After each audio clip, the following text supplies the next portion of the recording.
За hi guys, энэ удаагийн бичлэгээр энэхүү шинэ анимыг ярьж эхлүүлнэ гэж бодож байгаа. За тэгээд нэмж хэлэхэд манай энэхүү 2 дугаар сувгийг фоллоу хийгээрэй. Энэ сувган дээр бас аним тайлбарууд маань цуг гараад явах болно. За тэгээд бичлэгэндээ орцгоё. За түүх маань хоёр охин нисдэг хөлгөөс зугтахыг оролдож байгаагаар эхэлнэ. Учир нь хэдэн зэргүүд тэднийг мөшгөж байлаа. Зэргүүдийн зарим нь урд нь гарч ирээд тэднийг зогсоохыг оролдоно. Гэхдээ дислэх цагтаа Кат тэднийг устгаад Лераг дагуулж орхон байхыг сануулав. Тэд хөлгийн нөгөө үзүүрт хүрэх үед Памгийг залуу гарч ирнэ. Тэр нэгэн талд гаргаж ирсэн Лерад нөлөөлж түүнийг цөлдүүлж орхив.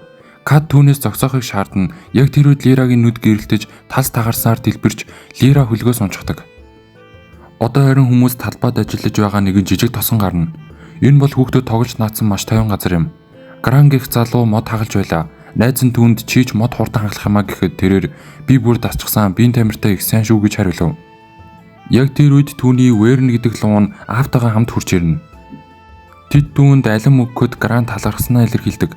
Гэнэт тэнгэрт нисдэг хөлөг байгааг харлаа. Тэндээс ямар нэгэн зүйл ойрон унах нь тэр. Гран би очиод шалгаадахыг гээд сэлмээ шүүрэн авч ойн зүггүй. Түүнтэй хамт луунчоос хамт яв. Тэд ойроо орохдоо ойн төмөр гаргаж болцсгүй хөлийн үлдэгдлүүдийг олж харав. Цааш явахдаа тэр нөгөөх гэрлийг анзаарна. Гэрэл рүү дөхөж очиод Лера ухаангүй хөвтөж байлаа. Гран түүнийг зүгээр эсхийг нь шалгахаар хурдан очиж сэрэгийг оролдоно. Охин түүнийг хараад цоцсон ч Гран түүнийг тайвшруулахыг хичээж зүгээр эсхийг нь асуудаг. Лера толгой нь баг зэрэг манарч байгааг тооцоо зүгээр гэдгээ хэлв. Үүний дараа Гран өөрийгөө танилцуулж түүнд туслахыг санал болгодог.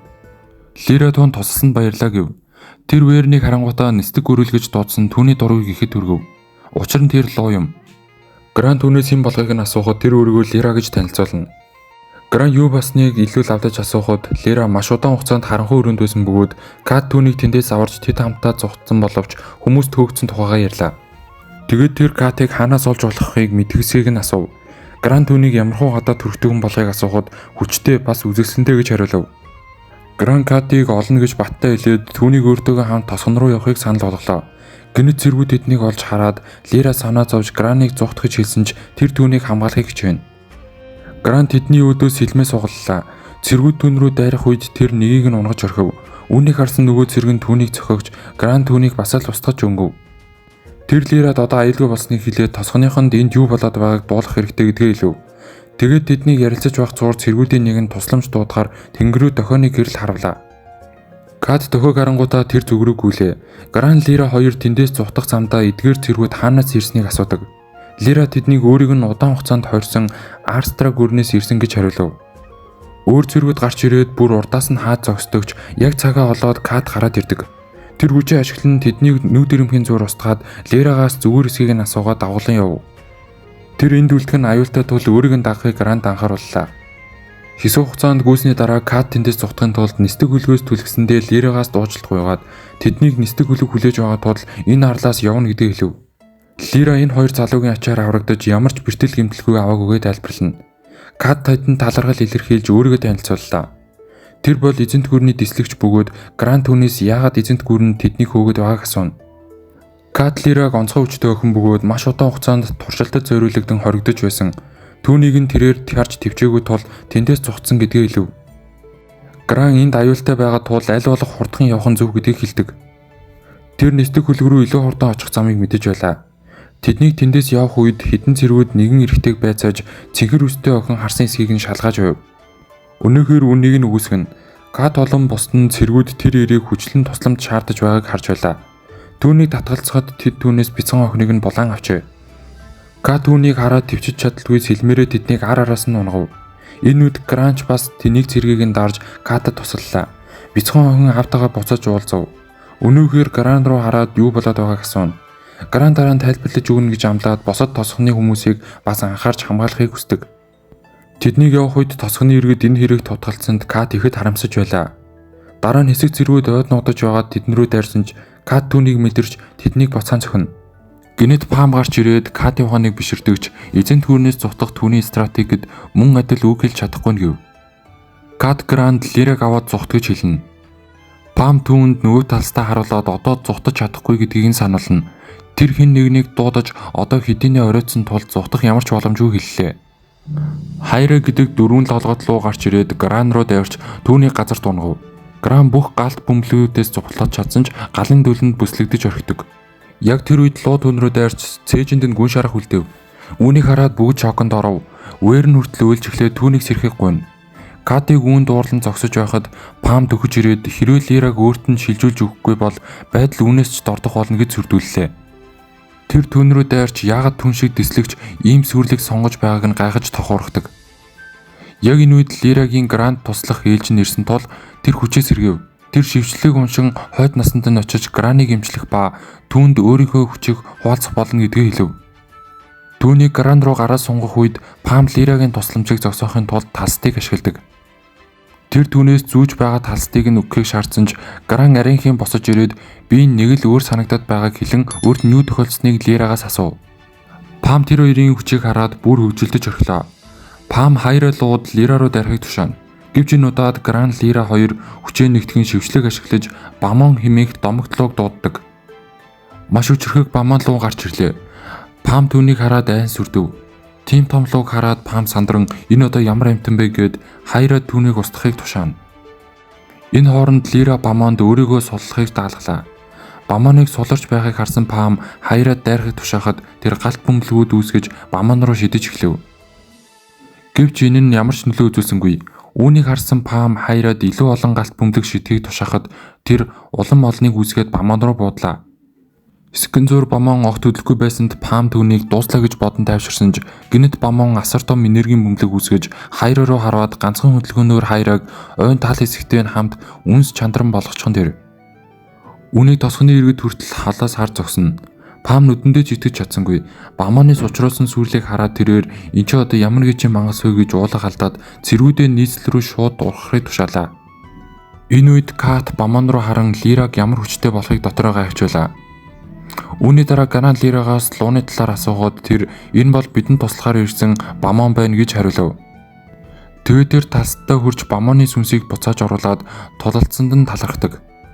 Гинэт Гран ухаан алдаж унах бөгөөд дурсамж дотор бяцхан Гран аавынхаа Астра арлаас илгээсэн уулзахыг хүссэн захидлыг уншиж байгаа нь харагдана. Яг энэ үед Вэрн ирээд өнөөх захидлаа дахиад л уншиж байгаа юм уу гэж асуулаа. Гран тиймээгээд аав нь хэрхэн салхит арал болон аврах луунуудын тухай бичснийг нь түүнд харуулна.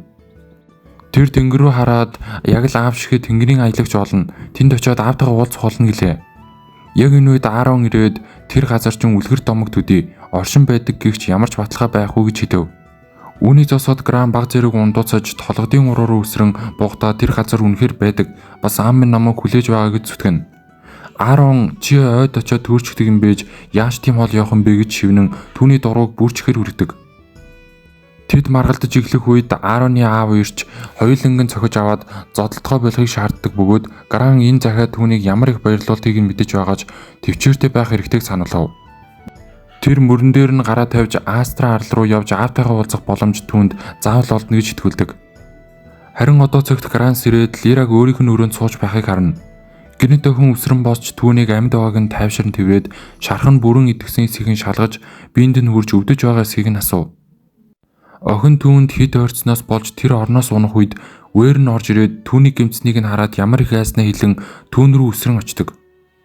Үүний дараа Гран түүнийг тврээд цэргүүд хаашаа явсныг нь асуух үед Кат өрөөнд орж ирээд тулааны дараа цэргүүд арлаас угарсныг хэлв. Тэрээр тосгоны иргэдийн талаар асуухад Кат нэг ч хүн бэртэж гэмтэйг гэж хариулдаг. Үнэн дээр тэр л тулааны талбарт амиа алдсан цорын ганц хүн байсан юм. Гран үнийг сонсоод өөрийгөө яаж өгч чадахыг ойлгодгүй шоконд орж түн рүү харна. Энэ үед Вэрн түүнийг гэмтсэн ч шидэт ичидийн тусламжтайгаар итгэсэн биздэй гэж асуудаг. Харин Кат ямар ч ичид үгсэн хүнийг амьдалж чадахгүй. Лирагийн онцгой хүчил түүнийг эдгээсэн гэж хэлв. Лира түүнээс уучлалтгүйж байгааг харсан Гран ямар нэг буруу зүйл байгаа эсхийг л авлаа. Харин Кат тийм ээ бид чамд нэг зүйл хэлэх хэрэгтэй байна. Суугаач гэд эзэнт гүрэн газар нутгаад хэлхийн тулд олон жилийн турш анхдагч талстыг судалж байгаа бөгөөд Лира бол тэдний судалгааны гол түлхүүр нь юм. Гэхдээ эзэнт гүрний бүхий л нөөц бололцоог ашигласан ч тэд түүний хүчийг бүрэн чадахыг нь нээж чадаагүй. Тиймээс тэд түүнийг хорж байсан. Харин би түүнийг аврахыг хүссэн учраас бид цугцсан гэж тайлбарлаж эхлэв. Тэгээд тэрээр Лирагийн хүч анхдагч талстаас ихтэй бөгөөд үүнийхээ ачаар төрөний дууддаг луу шиг анхдагч махсуудыг үдирдэж чаддгийг хэллээ. Анхдагч махсуудыг үгэн зөвхөн Астра арлын хүмүүс л үдирдэж чаддаг ажээ. Тиймээс Вэрн тэгвэл тэр Астра арлын хүмүүсийн нэг нь юм уу гэж асуухад Кат үгүй Астрачууд аль хэдийнэ устж өгөө болоод үр удам нь үлдээгүй гэж хариулв. Харин Вэр нь Астрад биш юм бол тэгээд тэр хин юм бэ гэж лавлахын тэр. Лира гүнхтэйгээр өөрийгөө хэн болох хүчин хаанаас ирдгийг огт санахгүй байгаа тэдэнд хэлнэ. Гран бэртэх үед түүнийг хамгийн хүссэн зүйл нь түүнийг аврах байсан. Тэр Гран руу хараад тийм учраас амьдралынхаа хүчийг түүнтэй нэгтгэж тэр дахин амь орсон гэдгээ тайлбарлалаа. Гэхдээ одоо тэд салж хагцах аргагүй болсон байв. Гран үнийг ерөөсөө ойлгосонгүй. Тиймээс Кат тэд одоо нэг амьтай холбогдсон бөгөөд салбал хоёулаа амьд явж чадахгүй гэдгийг тайлбарлаж өгдөг. Энэ нь тэднийг ихэд цоцордуулсан бөгөөд Гран "Тэгэр би өвчгсөн байсан. Харин чи надад амныхаа талыг өгсөн гэсэн үг үү" гэж асууна. Лира түүнийг аврахын тулд өөр арга байгаагүй гэдгээ хэлнэ. Энэ хооронд Кат тэдэнд энэ арлаас явж эзэн түүрнээс зугтах хэрэгтэйг сануулад Граныг энэ аялалд тэдэнтэй хамт явах ёстойг хэлнэ. Хожим тосгонд Кат Лира хоёр зориулан оройн зов барьж бүгд хөвжөлдөж байгаа харагдана. Хэсэг хугацааны дараа Кат болон босд нь тэнд ирэв. Түүнийг ярьж эхлэх үед нэгэн охин гараас нь хөтлөн урууш гаргана. Кат бүгдээ сонсхийг хүсээд эзэнт гүрэн энэ арал руу дайрсан үнэндээ биднийг хайж байсан хэрэг. Та бүхэнд төвөг утсан дуучлаарай гэж хэлв. Тосгоныхон түүнд энэ нь түүний буруу биш гэж хэлсэн ч Кат цааш нь тэдэнд өөр гай тарихыг хүсэхгүй байгаагаа илэрхийлнэ. Тийм учраас тэд маргааш өглөө явах болно гэв. Энэ үед Гран бүгдэд тэдэнтэй хамт явах болсноо хэлнэ. Үүнийг сонсоод Аарон маш их гайхав. Оройн Кат тэднээс болж зовлон амссандаа Гранаас уучлах байлаа. Гэвч тэр зориг гарган өглөн тэдний буруу биш байсан тул харин ч өөрөө уучлахгүй байх ёстойгоо хэлв. Тэр Лирагийн өдөөс гараа сунгаж байсан мөчийг нь санаад Лира түүнийг аврахын тулд амныхаа хасыг хүртэл өгснийг бодож байлаа. Амьдрахыг хүссэн хүн нь тэр өөрөө байсан бөгөөд аялахыг үргэлж мөрөөддөг байсан тул түүнтэй хамт байхад ямар ч асуудалгүй гэдгээ хэлдэг. Түүнчлэн тэнд аавынх нь хүлээж байгаа түүнийг очих хүссэн онцгой газар байгаа бөгөөд тэр энэ аялалд аль хэдийнэ бэлэн болсон байлаа. Энэ үед Вэр нь баяртайгаар тэдэнтэй хамт явна гэдгээ хэлнэ. Гран амийг нь аварсанд Лира талархдаг. Тэр Лира руу гараа сунгаад энэ аяллыг хамтдаа хийх болно гэж хэлв. Лира түүнрүү инээмсэглэлээ. Вэр нь "Би та хоёрыг амьд болох тал дээр их анхаарах хэрэгтэй болгон дээ" гэж хэлэхэд Кат тэдний нөхцөл байдал тохирох эмчилгээ байгаа гэдгийг гинэт санана. Тэр нь Астра арал дээр байдаг аж. Энэ нэрийг сонсоод Гран ихэд гайхширдаг. Кат Лира нь Астралийнхантай холбоотой байдаг тул тэндээс Лирагийн өнгөрсөн үеийн нууцыг ч бас олж мэдэж чадна гэдгийг хэлнэ. Одоо цэгрөө буцахад Гран Астра арал руу очиж автайгаа уулзах болсноо бүгдэд дуулгалаа. Кат төлөвлөгөөгөө танилцуулж Фантрог орхиж Гримийг даван гаргах байгаа болон Астра арал руу хүрэхийн тулд Гримээс явах ёстойгоо хэлээд Граны аавтай уулзах мөрөдлөг биелүүлэхэд нь чадах бүхнээрээ туслана гэж амлав. Энэ үед Вэр нь тэдэнтэй хамт байх тул хинч санаа зовх шаардлагагүй гэдгийг хэлдэг. Аарон урдгаар бүгдийг нь орхиод яагаад ийм аюултай аялалд гарах ёстойг нь хашгиран асуухад Гран энэ бол түүний өөрийнх нь хүсэл гэж бат зогслоо.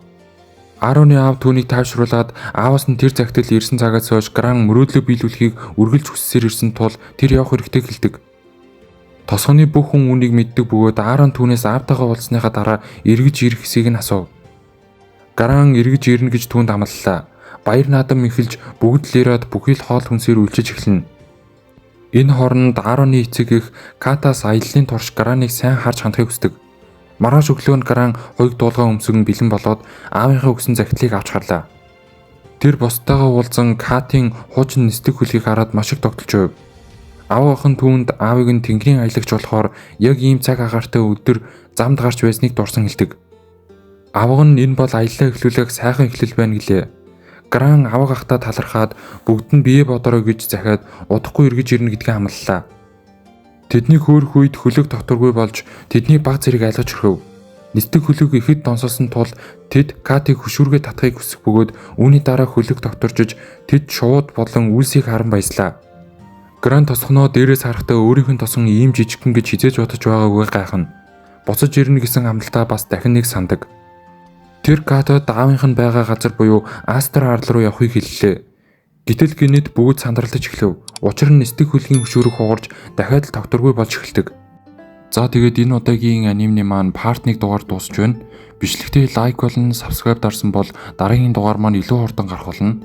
Мөн манай 2 дугаар сувгийг subscribe хийгээ бүүмэр дараа description хэсгээр линк нь оруулчихна.